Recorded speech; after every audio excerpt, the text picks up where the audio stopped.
As the Buddha wisely taught, the mind shapes everything. What you think, you become.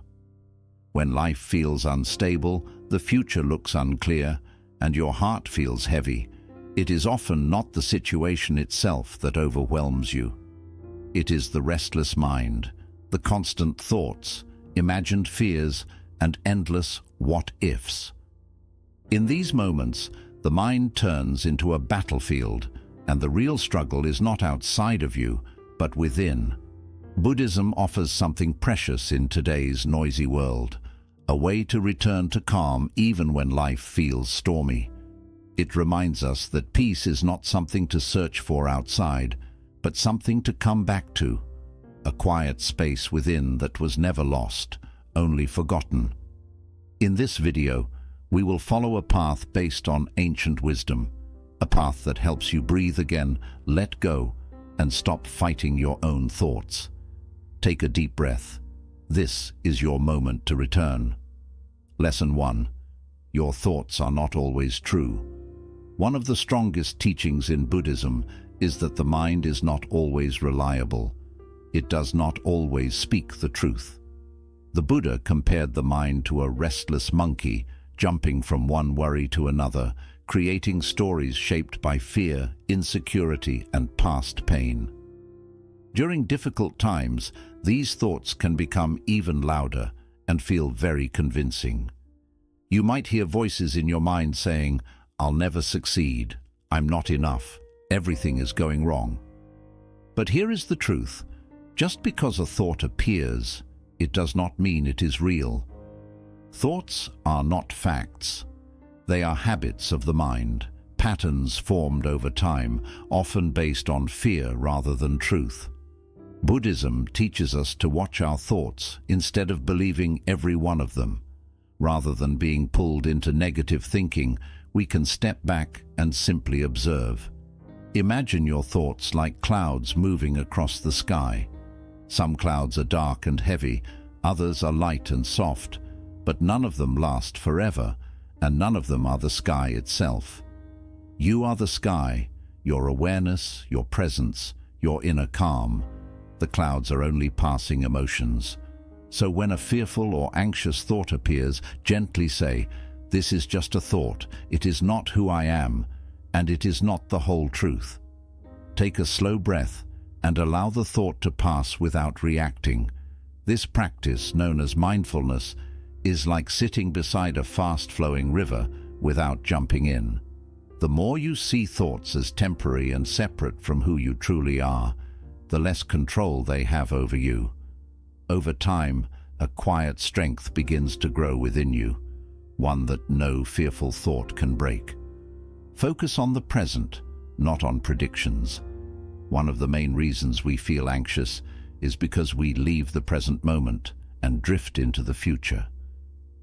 We begin imagining all the things that could go wrong. What if I lose everything? What if I fail? What if I'm not strong enough? These thoughts create fear, not because they are happening now, but because the mind is guessing what might happen. Buddhism teaches a simple and powerful truth. The future has not arrived yet. The only thing that truly exists is this moment, right here, right now. The present moment is the safest place to be. It is where your breath is. It is where your body is. It is where peace exists. When you gently bring your attention to the present, even for a short time, your mind begins to slow down. You start to see that in this moment, you are okay. You are breathing. You are alive. You are safe. It's important to remember that worry is rarely about what is happening now. Most worry is about what might happen later. But the future is only a story created by the mind. It is not real yet. And often the things we fear never happen at all. So instead of trying to control the future or predict what hasn't come, practice coming back to the present.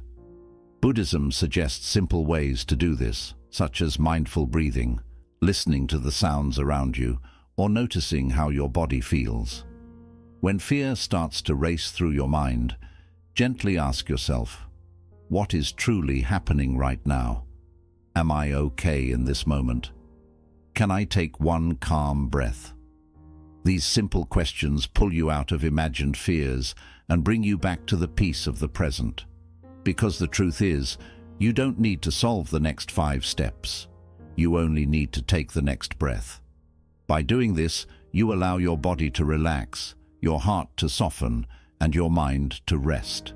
You stop getting lost in imagined futures and begin living in real calm. Lesson 3.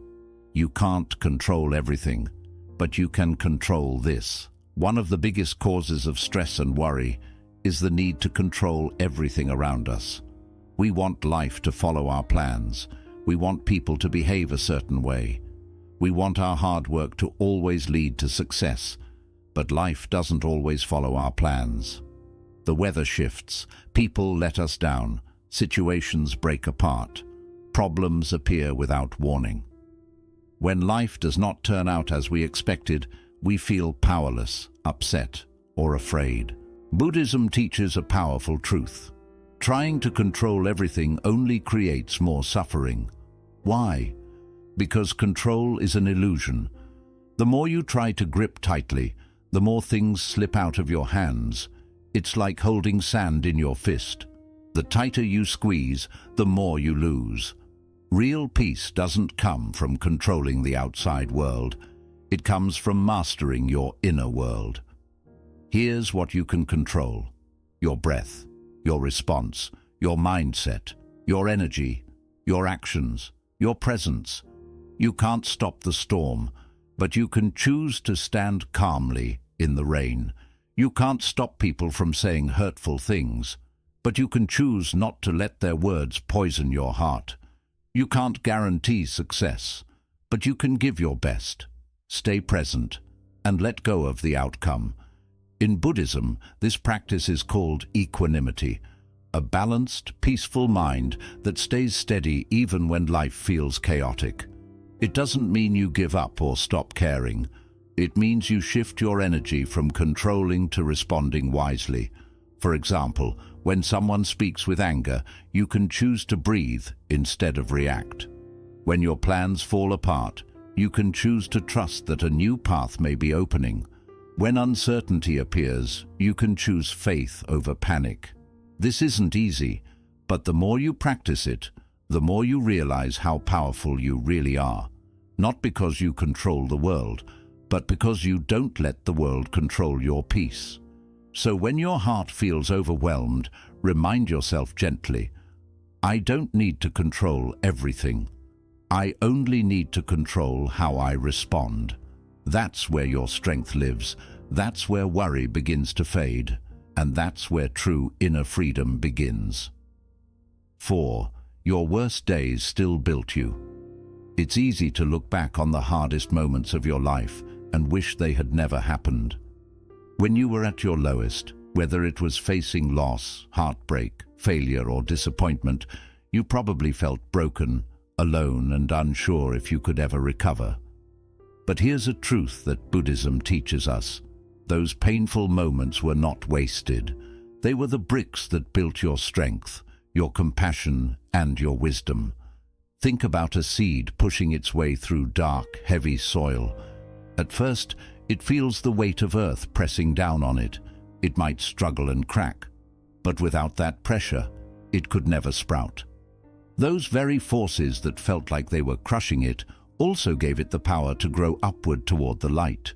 In much the same way, your worst days pressed on you, but they also pushed you to become more resilient. Every time you experienced suffering, you had to face difficult feelings, grief, anger, fear. You may have wanted to run away, blame someone else, or give up entirely. But when you stayed present with your pain, when you acknowledged it instead of hiding from it, you learned something invaluable about yourself. You discovered how deep your capacity to heal could be. You uncovered hidden strengths you didn't know you had. You learned that even when you felt powerless, you still had choices. The choice to breathe, to continue, to reach for hope. In Buddhism, this process of transforming suffering into wisdom is called turning poison into medicine. Just as a skilled alchemist turns a harmful substance into something healing, you turn hardship into understanding, empathy, and inner peace. Your worst days taught you humility because you learned that you are not in control of everything. They taught you compassion because you now know what it feels like to hurt, and you can extend kindness to others in pain. They taught you patience because healing never happens overnight. And they taught you gratitude because when you finally emerged on the other side, you saw life's simple blessings with fresh eyes. So, the next time you're tempted to despise the past, remember this. Each painful chapter of your life played an essential role in shaping who you are today. Without the struggles, you wouldn't appreciate peace. Without the failures, you wouldn't value success. And without the low points, you might never reach for something higher. Embrace your history as a teacher, not an enemy. Bow to the lessons learned, even the harsh ones, because in Buddhism, every moment of suffering is an opportunity to awaken to your own strength, compassion, and the unshakable peace that lives within you. 5. Not everything deserves a reaction. When life throws challenges your way, insults from others, unexpected setbacks, or moments of self-doubt, it's natural to feel an immediate urge to respond. Our minds are wired to react swiftly. Someone says something hurtful and we lash back. A problem arises and we panic. Yet Buddhism teaches us that every reaction costs a piece of our peace. If we allow ourselves to be pulled into every conflict, our energy becomes scattered and worry takes root more deeply. Imagine your mind as a vast, calm lake. When a pebble is thrown, ripples appear. But if the lake remains tranquil, the ripples eventually subside. However, if the lake surface is already turbulent, even the smallest pebble creates waves that grow and persist. In the same way, if your mind is agitated, filled with fears, frustrations, and unprocessed emotions, any external pebble, an unkind word, a sudden change in plans, a reminder of a past mistake can set off a storm of reactions. Buddhist wisdom encourages you to cultivate a state of inner stillness so that minor disturbances don't automatically trigger a response. This doesn't mean you become passive or uncaring. Rather, it means you learn to pause before reacting. In that pause, you create space to choose a wise response instead of an immediate, often knee-jerk reaction. When someone criticizes you harshly, your first impulse might be to defend yourself, to strike back, or to shut down. But if you breathe and observe your feelings, anger, hurt, or shame, without immediately acting on them, you give yourself time to see whether a reaction is truly necessary. Often you'll realize that the words were more about the speaker's own pain than about you. By choosing not to react, you preserve your peace and your relationships. Consider daily annoyances, a long line at the store, a rude driver cutting you off, a notification that disrupts your focus. None of these moments deserves a full-blown emotional storm. Yet when you allow yourself to react, clenching your fists, clenching your jaw, your heart racing, you carry unnecessary tension. Buddhism teaches mindful awareness. Notice the irritation rising in your chest, recognize the impulse to clench, and then choose to let it pass. You might even silently remind yourself, this is just a passing moment. It does not need my full attention. In doing so, you free up mental and emotional space for things that truly matter. Another source of unnecessary reaction is the inner critic, the voice that judges every misstep, every flawed thought. When you make a mistake at work or fail to meet your own expectations, that inner voice says, "See, you're not good enough." If you react by spiraling into guilt or shame, you create further suffering. Instead, Buddhism invites you to observe that inner judgment as if it was someone else's nickname, just a voice that doesn't hold the ultimate truth. By not reacting to that critic, you weaken its power. You discover that self-worth isn't defined by every fleeting thought or error. Not everything deserves a reaction, because most disturbances, both external and internal, are temporary. They flicker in and out like passing clouds. If you practice remaining centered, you realize that reacting to each one is like trying to catch every cloud in your hand. You end up exhausted with hands full of mist. The practice can start small. The next time you feel anger swell, place a gentle hand over your heart.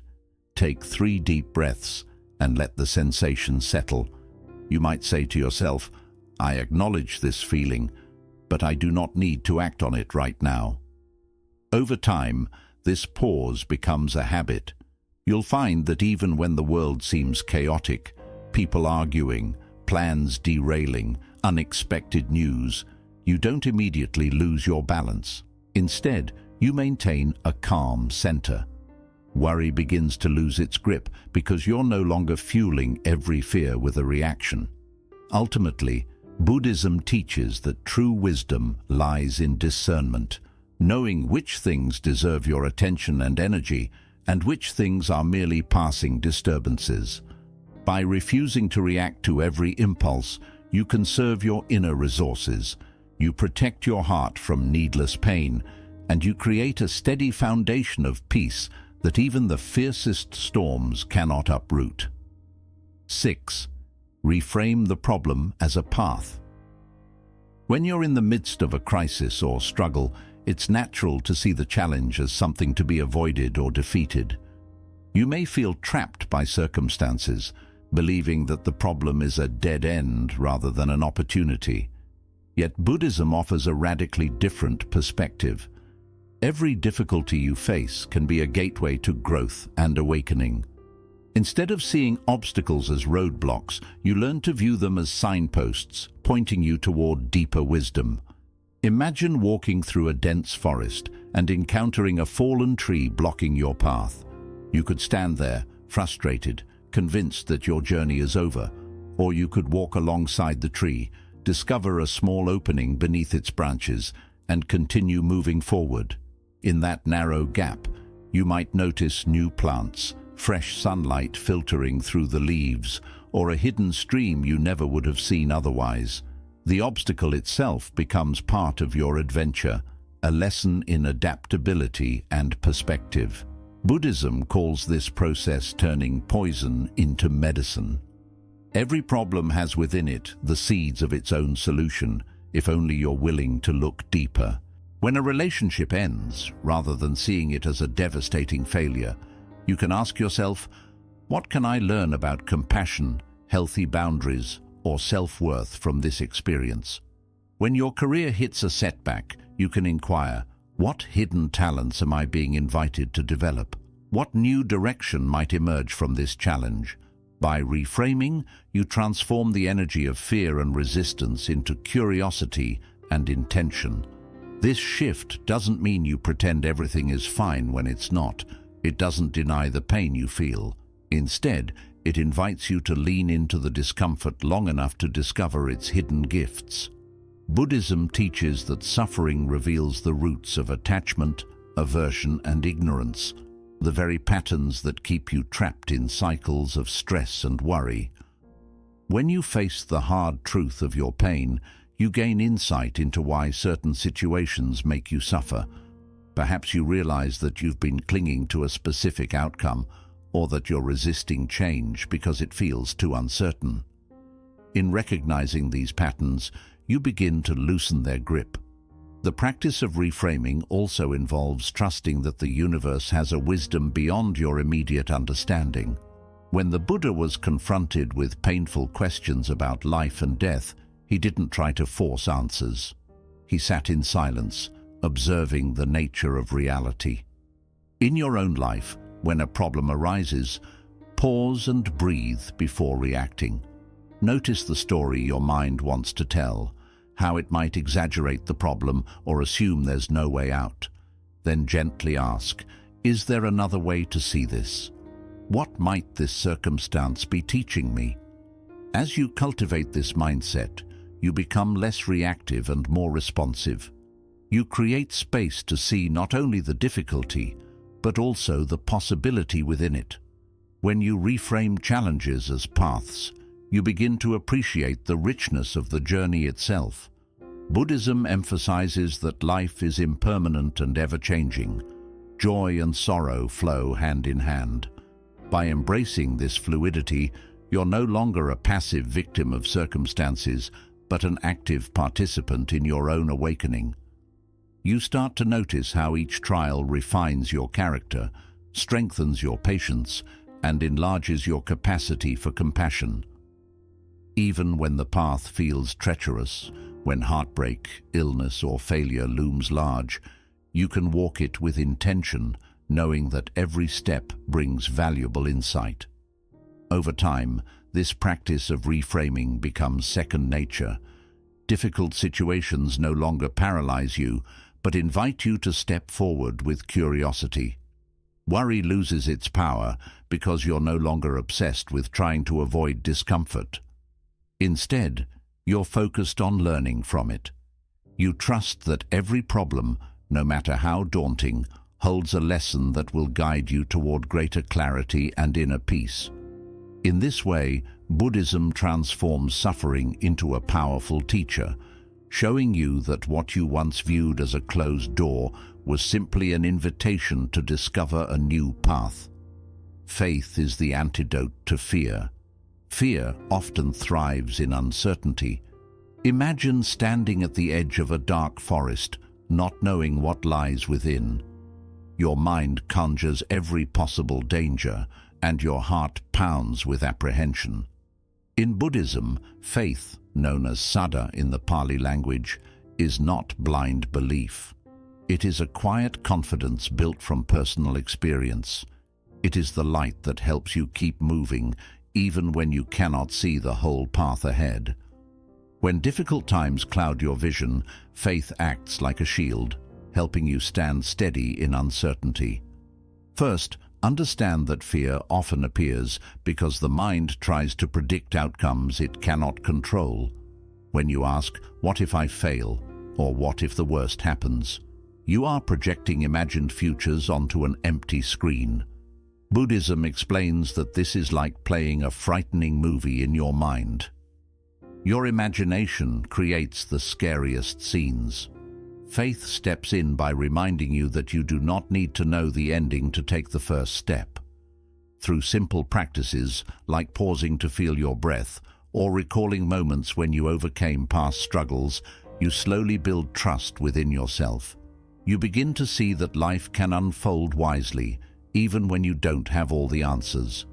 Next, remember that faith grows from real experiences, not from inspirational words alone.